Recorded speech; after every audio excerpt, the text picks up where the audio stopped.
Hola, ¿qué tal? ¿Cómo están? Feliz viernes. Gracias por acompañarnos en Gilberto Brenis Live. Lo hemos logrado, ya casi llegamos al fin de semana, pero antes tenemos un par de temas que espero resulten de su interés. En el primer bloque estaremos platicando de los entrenadores. ¿Qué rol tienen los entrenadores tanto con los niños como con los jóvenes? Bueno, estaremos platicando de ello. Y en el segundo bloque hablaremos de algo que créanme que es muy importante. A veces nos sentimos mal de no estar bien. Y debemos de entender que a veces está bien no estar bien. ¿Y cómo podemos manejarlo? Bueno, pues estaremos platicando sobre ello. Así que por favor quédense con nosotros, manifiéstense a través de las redes sociales. Siempre nos da mucho gusto leer todos sus comentarios y todo lo que opinan con nosotros. Están apareciendo en pantalla. Iniciamos el programa con María Cristina Gutiérrez. Qué gusto verte. ¿Cómo estás? Feliz viernes. Hola Gil, muy buenas tardes, feliz viernes, muy contenta de estar aquí nuevamente. Gracias por la invitación. Oye, te voy a contar algo porque la verdad es que me llamó mucho la atención. Regresando, saliendo del noticiero, iba yo hacia la casa y justo llegando a casa enfrente hay un parque y no los había visto antes, ¿no? Pero me llamó la atención porque era pues un entrenador, precisamente un joven, a lo mejor tendría 30 años o por ahí, rodeado de chamacos. Tenía como ¿qué habrán sido? Como 10 o 15 niños de todas las edades y de todos los sexos. Ahí había como que un montón de chamacos. Y yo dije, qué raro, porque no los había visto antes, ¿no? Y se ponían a hacer ejercicio, a ver, tú mueves estas ligas y tú tenían como su circuito, ¿no? Deportivo. Y dije, qué padre, de seguro no fueron a la escuela o no sé, pero algo pasó. El hecho es que estaban haciendo ejercicio en el parque y dije, qué grato recuerdo va a ser para estos escuincles más adelante el decir, ay, pues yo iba con mi profesor o mi tío, o quien haya sido, a hacer ejercicio en tal lugar, ¿no? Y creo que a lo largo de la vida, muchas veces esas personas que no tanto que son tus maestros, pero que son tus entrenadores y que a través del deporte te enseñan muchos valores que persisten a lo largo de la vida, son aquellos que recuerdas con más cariño, ¿no? Sí, así es, efectivamente. El rol que juega un entrenador con los jóvenes y con los niños es súper importante, ¿no? Y sobre todo en esta parte deportiva, en donde al final de cuentas también es un juego. Entonces los niños y los jóvenes, al sentirse acompañados por este entrenador en su juego, están felices, ¿no? Y siempre van a tener ese recuerdo hermoso de ese adulto que estuvo con ellos enseñándoles desde lo que es ese deporte, las reglas, las exigencias que conlleva, la disciplina, como la parte en que muchas veces se vuelven también estas figuras tan importantes en la parte de la amistad, ¿no? Del mentor, quizá en el mentor, y a veces hasta roles más interesantes que los mismos papás, ¿no? O sea, hay veces que el papá dice, híjole, le voy a decir al entrenador que le diga para que suba las calificaciones, porque a mí ni caso me hace, ¿no? Entonces va el papá, platica con el entrenador y el entrenador ahí tiene sus estrategias, ¿no? Y el niño, el joven, muchas veces es posible que haga más caso al entrenador que al papá. Para Sí, poder llevar y desarrollar todas estas habilidades, ¿no? Tanto del gusto de trabajar con jóvenes y con niños, pues es muy importante tener una formación pedagógica, obviamente, ¿no? O sea, y saber que dentro de tu vocación está el acercarte a niños y a jóvenes. Sobre todo con los jóvenes se trabaja una parte bien importante que es esta confianza, ¿sí? Porque están en este cambio, en esta parte en la que ellos se sienten incomprendidos, que son los diferentes, que sus papás nunca les hacen caso. Y cuando llegan con el entrenador es así como, ay, el profe sí me entiende, ¿no? O el profe sí me echa la mano porque si me gusta una persona, ¿no? Oye, ya viste a la chica, al chico que te gusta y demás. Entonces es ir ganándose también esa confianza con los muchachos y no solamente en esta parte deportiva, sino hacia otros ámbitos que pueden estar aportándole mucho de parte del entrenador a los muchachos.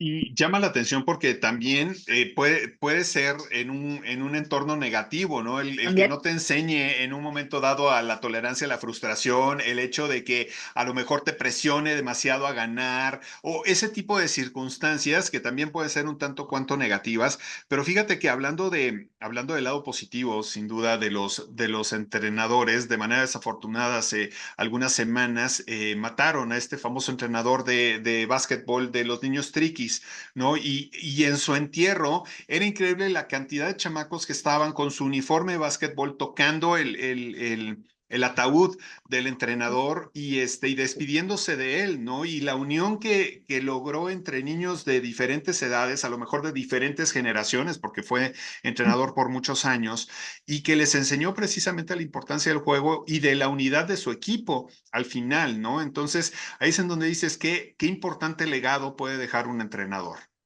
Sí, definitivamente. Como bien lo dices, en esta parte positiva es bien lindo que un entrenador pueda descubrir esa vocación para trabajar con niños y jóvenes y efectivamente dejar el legado, ¿no? Es decir, ¿qué quiero yo transmitirle a estas generaciones que vienen tras de mí y que además me están siguiendo? Porque yo como entrenador soy un líder.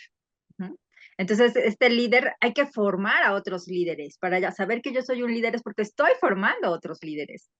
Esto en esta parte positiva, como bien lo mencionas, pero si nos vamos del otro lado, híjole, también nos encontramos cada personaje muy interesante y que nos puede también dar una situación muy difícil a nivel emocional en los chiquitos, ¿no? En los jóvenes. Aquellos entrenadores que quizá no tienen estos aspectos pedagógicos para corregir errores dentro del deporte y van directamente a darle en la autoestima a los chicos, ¿no?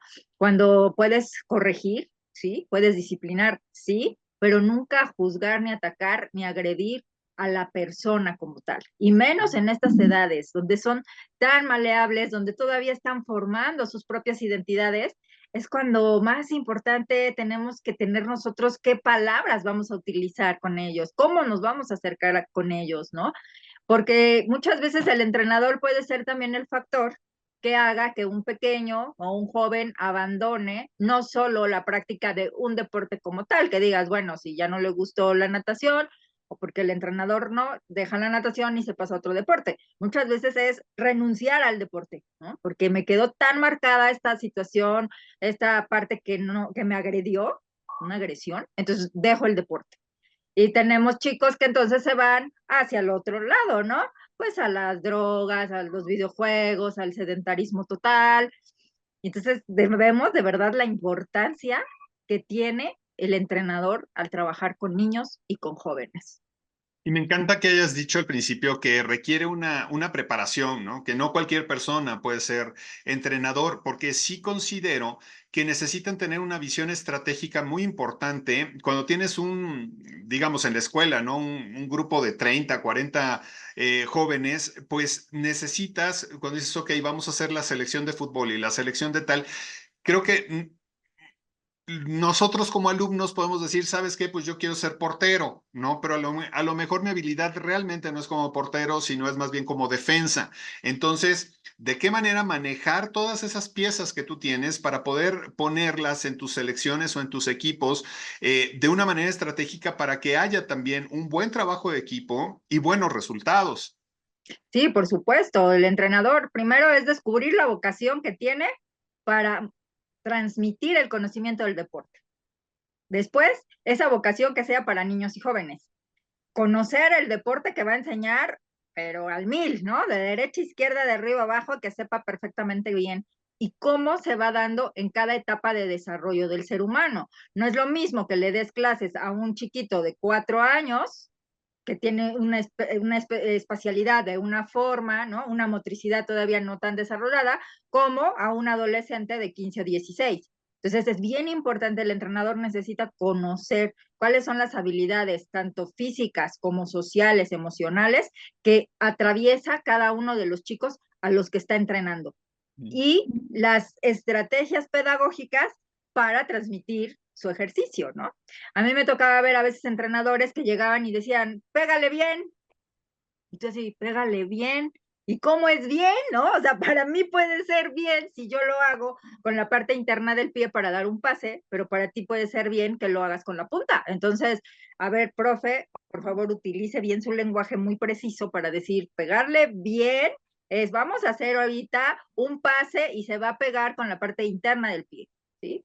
Y entonces vamos a ir aclarando, ¿no? Entonces los chicos ya les queda bien claro cómo es ese pegarle bien, ¿sí? Porque si le pega con algo que el profe no tenía en mente, pues va y lo va a regañar, ¿no? Es que no lo hiciste bien, profe, usted no me enseñó tampoco cómo era, ¿no? Entonces sí es súper interesante, ¿no? O sea, todas estas habilidades y todo lo que un entrenador deportivo debe de saber para poder dedicarse a eso. Ahora, yo pensando, por ejemplo, en los maestros de educación física, ¿no? Que en las escuelas tienen cualquier cantidad de alumnos, ¿no? Y que se la pasan dando una clase y luego es el otro grupo y luego es el otro grupo. ¿De qué manera no agobiarse con eso? ¿No? Porque ellos también necesitan esa claridad de mente para poder Claro. estar en óptimas condiciones para cada grupo. Claro, claro, y además de manejar un grupo tan grande, ¿no? Porque muchas veces tienes grupos de 40 o 60 y cómo poner atención a todos, ¿no? Y pues muchas veces en esta parte de las clases de educación física donde te piden también llenar reportes, ¿no? En las escuelas. Me tienen que entregar un reporte de cada uno, no, ni conocen a veces el nombre de cada uno de tus alumnos y evaluar a cada uno es bastante complicado, ¿no? Entonces, muchas veces es como de ay, pues vayan a marchar, ¿no? O a correr como caballos alrededor de la cancha nada más, ¿no? Y ni siquiera estás mostrando lo que es un deporte, cómo sería el atletismo, cómo serían las habilidades que necesitas para correr, cuáles serían esas habilidades emocionales para poder aguantar una carrera, una competencia, por ejemplo, ¿no? Entonces sí es bien difícil, ¿no? Esta parte de los maestros de educación física y bueno, para mí la verdad es mis respetos para ellos que tengan que manejar este tipo de grupos tan grandes, una y otro y otro y otro y otro, en donde sí necesitan definitivamente también ellos tener este desfogue y esta parte donde puedan manejar esas emociones ellos mismos, ese estrés que pueden también tener por la institución a la que pertenecen, por lo mismo que Secretaría de Educación Pública te pide, ¿no? Ellos necesitan tener también ese desfogue. Y ahí también la chamba que hacemos nosotros como psicólogos del deporte de aportar y apoyar al entrenador, ¿no? El entrenador, yo les digo, ustedes como entrenadores siempre dan la cara con la institución, dan la cara con los padres de familia, dan la cara con los medios de comunicación, dan la cara con los dueños de las instituciones, con las porras, o sea, el entrenador es un personaje que carga demasiada presión y tensión y además tiene que ser el que tenga la cara bonita y siempre de buenas, ¿no? Entonces, de pronto es quién contiene al entrenador. Y pues es mi Y, chamba. y también has mencionado, sí, precisamente eso te toca a ti. Y has mencionado una parte de la ecuación también importante, relevante, que son los padres de familia. Porque normalmente, pues si tenemos a los jóvenes, a los niños, está por supuesto el entrenador. Los padres de familia mencionabas, ¿no? En ocasiones hasta utilizan al entrenador como para poder llegar a las bendiciones. Pero aquí lo interesante es que también los papás pueden ser un grave obstáculo en la carrera de los hijos, ¿no? Sí, totalmente, totalmente, ¿no? Yo siempre he dicho que los más difíciles somos los papás, ¿no? Más que los propios niños, somos los papás los que tenemos que de verdad tener también esta como trabajo psicológico para poder ser unos buenos papás y poder encauzar a nuestros hijos en el deporte, porque muchas veces como papás los vemos maravillosos y que son lo máximo y demás, ¿no? Y queremos que todos sean Messi o Ronaldo, pero no vemos la realidad de las habilidades que tiene mi hijo, ¿no? Y queremos y llegamos con el entrenador y, no, y lo metes cada 8 días y tiene que ser titular y tiene que rescatar y el pobre entrenador pues, no puede hacer más de lo que mi hijo realmente tiene. A mí por eso me gusta mucho hacer talleres de padres de familia, de hijos deportistas, ¿no? Para que trabajemos toda esa parte en donde ellos como papás o nosotros como papás veamos lo que sí nos corresponde hacer con nuestros hijos, hasta dónde sí podemos intervenir con un entrenador, porque también muchas veces como papás llegan hasta a sobornar o a criticar o a molestar al entrenador, ¿no? Oiga, ¿por qué no seleccionó a mi hijo para estas competencias tan importantes que vienen? Y entonces el entrenador, bueno, señora, pues si no venía a los entrenamientos, si no cumplía, si no esto, el niño no ganó el lugar para ir, ¿no? Y los papás se ponen, bueno, pues también dice, si al entrenador, pues hay que hacer esta contención, hay que apoyar, ¿no? Y por otro lado, a los papás, o sea, sí, es bien interesante. Yo por eso amo mi trabajo, porque digo, es mucha chamba, pero ese trabajo con el entrenador y ayudar y aportar a los papás, pues vamos a hacer que los niños puedan tener una mejor formación en la parte mental y emocional dentro de su práctica deportiva. Que al final de eso se trata. Oye, María Cristina, qué gusto verte. Muchísimas gracias por tu tiempo, por abordar este tema, por profundizarlo y por hacer de ello algo relevante. Creo que merece la pena. Si necesitamos consultarte, ¿dónde podemos hacerlo? Gracias, gracias, Gil. Mi número celular, que es el 2221-89-5707. Con mucho gusto estaré a sus órdenes. Y mil gracias por la invitación, Gil. Encantada, como siempre, de charlar contigo. Nada que agradecer. Te mando un fuerte abrazo. Que estés muy bien. Feliz fin de semana. Igualmente, igualmente. Bye. Hacemos una breve pausa en unos segundos. Estaré platicando con Luis Gerardo Ortiz La, que él nos va a hablar sobre ¿está bien no estar bien?